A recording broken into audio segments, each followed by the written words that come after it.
Bienvenue à toutes et tous pour cette exploration. On a tous un peu cette image en tête, non? Une nouvelle clinique esthétique, super équipée, des compétences au top. Oui, Et pourtant, pas grand monde dans la salle d'attente. C'est frustrant et c'est plus courant qu'on le pense. tout à fait. D'ailleurs, l'American Society of Plastic Surgeons mentionne des chiffres assez parlants. Près de 60% des nouvelles cliniques qui galèrent en fait à avoir un flux de clients régulier les 2 premières années. C'est énorme. Et c'est rarement un problème de compétences techniques pures, hein. Le souci est souvent ailleurs. Voilà, c'est exactement ça. Alors, qu'est-ce qui sépare une clinique qui décolle vraiment d'une autre qui rame un peu? Souvent, c'est le marketing. Mais attention, pas juste poster 2-3 photos avant-après sur Insta, quoi. Non, on parle de stratégie là. Exactement. Aujourd'hui, on va décortiquer des stratégies marketing qui ont fait leurs preuves. Des méthodes qui peuvent vraiment transformer une petite clinique en une structure qui cartonne.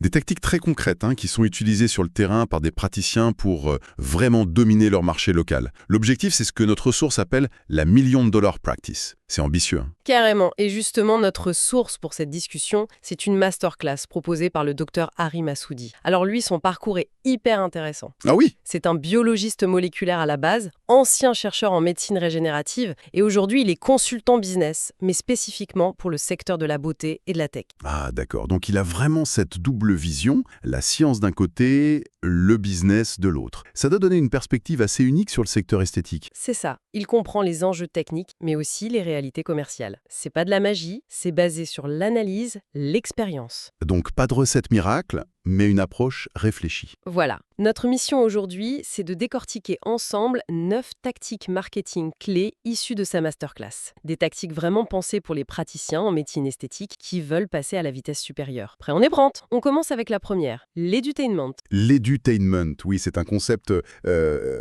fondamental aujourd'hui. Le point de départ, c'est simple, hein, le contenu esthétique sur Internet est saturé. On voit beaucoup de choses qui se ressemblent, souvent très froides, très cliniques, ou alors juste de la pub. Et donc la solution proposée par le docteur Massoudi, c'est de mélanger éducation et divertissement. Edutainment. L'idée clé, c'est que les patients ou les clients potentiels, ils ne veulent plus juste voir le résultat final. Ils veulent comprendre comment ça marche, la science derrière, mais sans que ce soit un cours magistral ennuyeux. Il faut que ce soit accessible, engageant. C'est un vrai changement de paradigme par rapport à la communication un peu descendante qu'on voyait avant. Là, on partage son savoir, mais d'une manière qui crée du lien, de la confiance. Il faut rendre l'info utile, oui, mais aussi sympa à consommer, quoi. Il y a un exemple qui est donné, celui de Misha Aesthetics. Sur Instagram, c'est @botox by Misha. Elle a commencé seule et maintenant, elle a 5 cliniques. Ah oui, quand même. Et elle a construit une communauté de 28 000 abonnés de façon totalement organique. Sa recette, justement, cette edutainment. Elle a réussi à rendre l'info sur les injections, les soins, etc.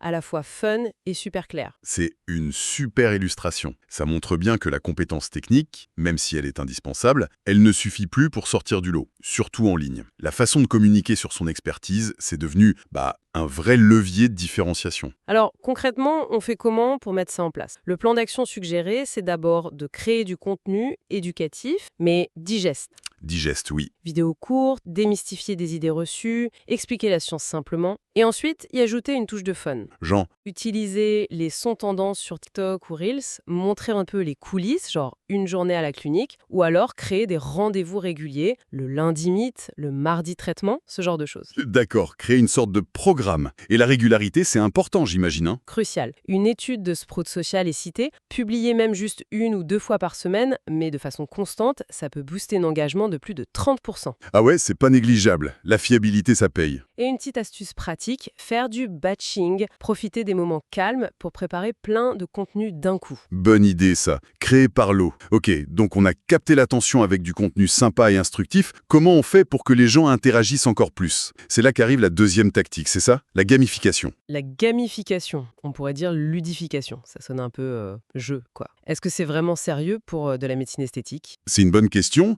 L'idée, c'est pas de transformer la clinique en fête foraine, hein, soyons clairs. C'est plutôt d'utiliser des mécanismes psychologiques qui fonctionnent hyper bien. C'est-à-dire?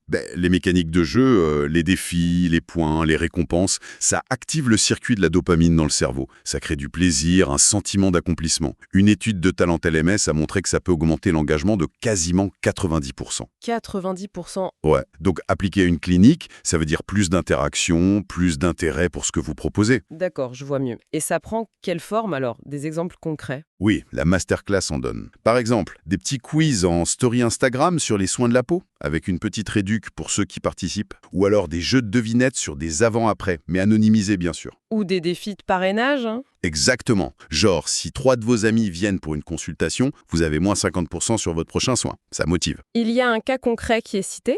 Oui, une clinique à Denver. Ils ont fait un quiz pour la Saint-Valentin sur les traitements des lèvres. Résultat, plus de 800 vues, 156 participants et surtout 23 nouvelles consultations prises. Ah oui, c'est direct comme impact. Pour un simple quiz? Un quiz bien pensé, voilà. Et pour donner encore plus de portée à ce genre d'action, on peut collaborer avec des micro-influenceurs. Ceux qui ont entre 1000 et 10 000 abonnés? C'est ça. Une étude de Marketelli a montré qu'ils ont souvent un taux d'engagement bien meilleur que les très gros comptes, et ils coûtent beaucoup moins cher. Ce qui est important, c'est de toujours lier le jeu à l'info. C'est ça, pas juste like et partage. Précisément. Toujours intégrer un élément éducatif. Ça permet de distiller de l'information, de montrer son expertise, tout en étant ludique. On préqualifie aussi un peu les prospects. On informe en s'amusant, en quelque sorte. Malin. Et après ça, on passe à un niveau plus profond, la communauté. Troisième tactique. Oui, créer sa tribu, c'est un gros enjeu. Aller au-delà des followers, c'est ça? Exactement. Parce qu'on suit tous des dizaines, voire des centaines de marques sur les réseaux. Mais on interagit vraiment avec combien? 2?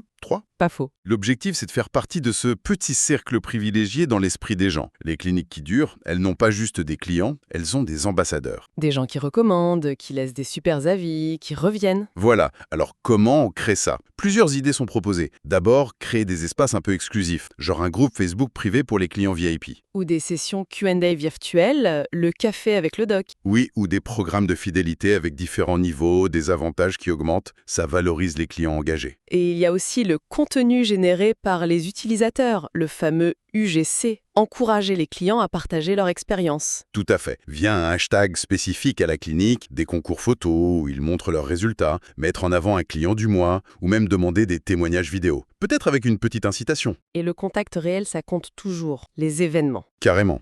Une donnée d'Eventbrite montre que beaucoup de gens, surtout les milléniaux, préfèrent dépenser pour des expériences plutôt que pour des biens, donc organiser les petits événements physiques ciblés. Genre des ateliers sur les routines de soins. Ou des lunch and learn pour présenter une nouvelle machine. Exactement. Ou même des petits événements saisonniers sympas. Ça crée du lien différemment. Tactique numéro 4, innover dans les promotions. Là, on touche à un truc sensible. Comment on se démarque quand tout le monde fait des promos? Ben oui, c'est le problème de la fatigue promotionnelle. Le moins 10%, le 1 acheté, un offert. C'est tellement vu et revu que ça perd de son impact. On s'y habitue. Et la solution, c'est pas forcément de brader encore plus. Non, surtout pas. Ça peut même dévaloriser l'image de la clinique. L'idée, c'est d'être plus créatif. Jouer un peu avec la psychologie. Comment ça? Un exemple donné, c'est d'utiliser des chiffres un peu bizarres, des chiffres impairs. Au lieu d'un moins 10% tout rond, proposer moins 14% ou moins 17%. Ah oui, hein. Et ça change quoi? Ça peut paraître plus réfléchi, moins standard, et du coup ça attire plus l'attention, ça peut sembler plus authentique. C'est de l'économie comportementale. Intéressant. D'autres idées créatives? Oui, thématiser les offres, leur donner une histoire. Objectif peau nette pour la rentrée. Opération Bikini Body Ready, je me fais belle pour les fêtes. Ça rend l'offre plus concrète, plus désirable. Créer des packages aussi, non? Regrouper des soins? Le coup d'éclat pause déjeuner, le programme mariage rayonnant, le combo confiance injection plus soins spécifiques. On vend une solution,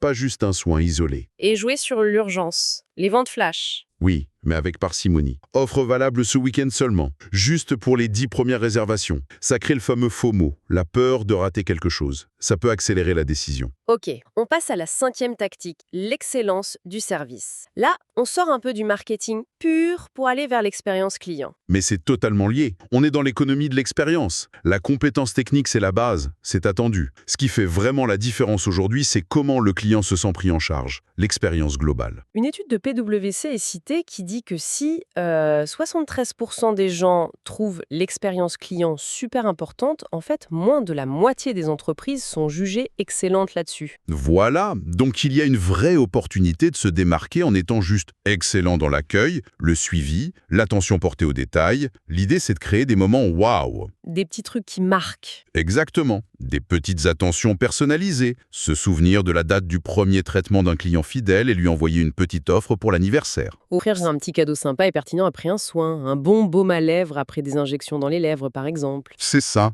Ou simplement se souvenir d'un détail personnel mentionné lors de la dernière visite. Alors, ce voyage en Italie dont vous me parliez, ça montre qu'on écoute vraiment. Et être flexible, ça peut payer aussi apparemment. Ah oui, l'exemple donné est super parlant. Une praticienne qui accepte d'appliquer une promo terminée pour une cliente fidèle. Ça lui a coûté peut-être 100 $. Mais la cliente était tellement contente. Qu'elle a envoyé 5 nouvelles clientes. Au final, ça a généré plus de 8 000 $ de revenus. La flexibilité, ça peut être très rentable. Et l'expérience ne s'arrête pas quand le client quitte la clinique. Le suivi est clé. Essentiel. Envoyer des rappels de soins, oui, mais personnalisés. Prendre des nouvelles 24 ou 48 heures après une intervention un peu plus importante. Fournir des instructions post-soins qui soient claires mais aussi élégantes, à l'image de la clinique. Peut-être même partager des conseils via des stories Instagram privées réservées aux clients. D'accord. Tactique numéro 6, les partenariats stratégiques. Aller chercher des clients ailleurs en collaborant. C'est ça l'idée. S'associer avec des entreprises qui visent la même clientèle ou une clientèle complémentaire, mais qui ne sont pas des concurrents directs. Comme qui, par exemple? Des salons de coiffure? Des spas? Oui, salons de coiffure haut de gamme,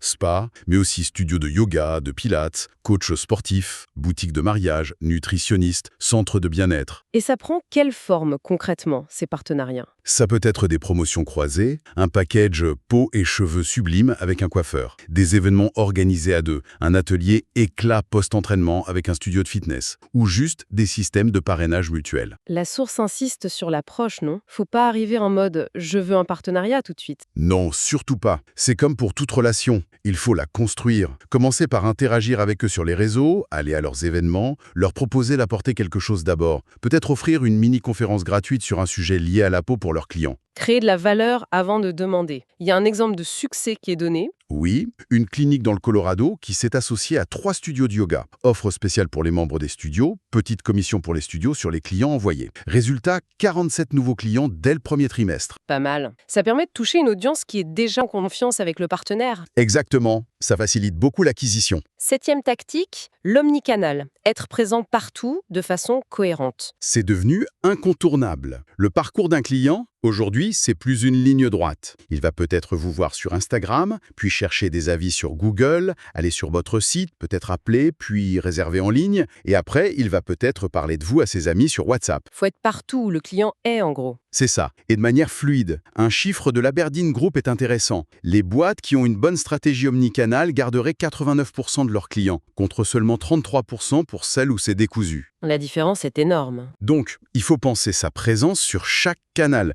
Instagram pour le beau, les avant-après, les coulisses. Facebook pour la communauté, les articles plus longs, l'éducatif détaillé. Peut-être TikTok pour des formats courts, fun, éducatifs aussi. L'email pour les newsletters, les offres. Le SMS pour les rappels, les promos flash. Et Google My Business, hyper important pour le local, les avis. Et le message doit être le même partout ou adapté. La voix de la marque doit être cohérente, mais le ton, le format doivent être adaptés à chaque plateforme. On parle pas pareil sur TikTok et dans un email pro. L'exemple de la campagne Barbie de Mesha Aesthetics revient ici. Oui, parce qu'elle a orchestré ça sur tous les canaux. Des posts Insta roses, SMS roses, déco spéciale en clinique, email de suivi. Et apparemment, ça générait un chiffre d'affaires fou en une seule journée. Ça montre la puissance de l'intégration. Mesurer tout ça. Suivre les chiffres sur chaque canal. Indispensable pour savoir ce qui marche et ajuster. 8e tactique. J'aime bien le nom, hein. La stratégie du fruit mûr. En anglais, low hanging fruit. Aller chercher ce qui est facile. C'est exactement ça. L'idée, c'est que parfois, les prospects les plus faciles à convertir et les plus rentables, c'est pas forcément les nouveaux contacts froids. Mais plutôt ceux qui ont déjà montré un intérêt. Voilà, ceux qui sont déjà un peu chauds ou tièdes, les presque clients. Selon HubSpot, ces prospects-là convertissent mieux jusqu'à 50% de plus et coûtent moins cher à acquérir jusqu'à 70% moins cher. Ça vaut le coup de s'y intéresser alors, hein. Mhm. Comment on les repère, ces fruits mûrs? Il y a plusieurs signaux. Sur les réseaux sociaux, ceux qui commandent souvent, qui regardent toutes vos stories, qui participent au jeu sans gagner, mais qui sont toujours là. Ceux qui enregistrent vos posts éducatifs. Et en dehors des réseaux? Ceux qui ouvrent vos emails mais ne cliquent pas, ou cliquent mais ne réservent pas. Ceux qui avaient pris un rendez-vous de consultation mais ont annulé et sont restés sur votre liste. Et bien sûr, ceux qui ont fait une consultation mais n'ont pas donné suite. Ou les anciens clients qui ne sont pas revenus depuis un bail. Exactement. Tous ces potentiels dormants. Une fois qu'on les a identifiés, il faut des stratégies pour les réactiver. Comme quoi? Des offres spéciales pour une première consultation? Oui, des offres un peu irrésistibles pour les faire passer le cap. Genre moins 50% sur un produit avec votre consultation Botox ou un soin offert avec votre première séance d'injectable. Le retargeting, la pub ciblée, ça marche aussi pour eux? Très bien. Montrez des pubs spécifiques sur Facebook ou Google à ceux qui ont visité certaines pages de votre site mais n'ont pas converti. Et parfois, un contact plus direct? Oui, un petit appel ou un SMS personnalisé, surtout si une offre limitée dans le temps, ça peut vraiment faire la différence pour relancer quelqu'un qui hésitait. C'est plus personnel. Ok. Et on arrive à la dernière tactique, la 9e, les connexions authentiques hors ligne. Retour aux sources en quelque sorte. C'est un peu le contrepoint de tout le digital dont on a parlé. Dans un monde hyper connecté, les vraies rencontres, le contact humain authentique, ça reprend énormément de valeur. Donc le marketing à l'ancienne, ça a encore sa place. Oui, mais de manière stratégique. Par exemple, participer à des événements locaux, Mhm. mais pas n'importe lesquels. Des salons santé bien-être? Oui, mais en ayant un stand plutôt éducatif, pas juste un stand de vente. Participer à des événements de la communauté locale, peut-être en sponsorisant une petite asso, en faisant du bénévolat, réseauter dans les cercles professionnels, chambres de commerce, groupes d'entrepreneurs. Et même sur des festivals locaux. Une petite présence discrète mais qualitative. Pourquoi pas? Mais le plus important, c'est le suivi. Ce n'est pas juste être là. Faut collecter des contacts? Oui, mais intelligemment. Offrir un petit guide gratuit en échange d'une adresse email, proposer une mini-consultation flash sur place. Et ensuite, le suivi est crucial. Connecter avec la personne sur LinkedIn ou Insta dans les 24 heures avec un message perso. L'intégrer dans une séquence d'emails pertinent. L'inviter à un prochain événement à la clinique. Et mesurer aussi, j'imagine. Savoir combien de contacts on a eu, combien ont pris rendez-vous. Toujours, mesurer le retour sur investissement de ces actions hors ligne, comme pour le digital. Bon, si on essaie de synthétiser tout ça, ces 9 tactiques de la masterclass du Dr Massoudi, le message principal, c'est quoi finalement? C'est que le succès d'une clinique esthétique aujourd'hui, ça repose sur 3 piliers. L'excellence technique, bien sûr, c'est la base, mais aussi un marketing qui soit à la fois stratégique et créatif. Et enfin, une expérience client absolument exceptionnelle, qui se ressent partout, en ligne et hors ligne. C'est une approche vraiment globale, qui va bien au-delà de l'acte médical pur. Tout à fait. Il faut jamais oublier ce qu'on vend vraiment en esthétique. C'est pas juste des injections ou un soin, c'est de la confiance en soi, de l'estime de soi, une amélioration du bien-être. Le marketing doit refléter cet impact-là. Donc pour résumer nos 9 points, l'edutainment, la gamification, la communauté, les promotions innovantes, l'excellence du service, les partenariats, l'omnicanal, la stratégie du fruit mûr et les connexions hors ligne. Ça fait beaucoup de choses? C'est un programme complet. D'ailleurs, la source propose un petit plan d'action sur 30 jours pour démarrer. Ah oui?